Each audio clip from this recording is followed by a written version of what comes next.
আসসালামু আলাইকুম বন্ধুরা, সবাই কেমন আছেন? আশা করছি সবাই অনেক ভালো আছেন। আমিও ভালো আছি। এই তো আমি রান্না করতে চলে আসলাম।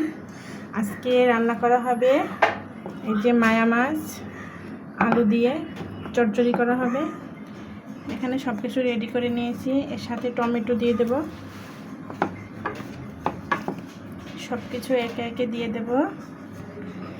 মায়া মাছ টমেটো দিলে কিন্তু টমেটো ধনেপাতা দিলে বেশি মজা লাগে। ধনেপাতাটা একটু পরে দেবো, যখন উঠাবো তখন দিয়ে উঠিয়ে ফেলবো। যে পেঁয়াজ কুচি দিয়ে দিলাম,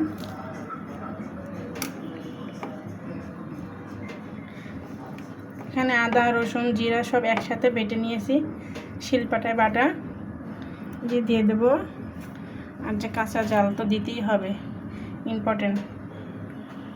কাঁচা জালটা সবার আগে দিতে হবে, কারণ কাঁচা জাল দিলে বেশি ভালো লাগে।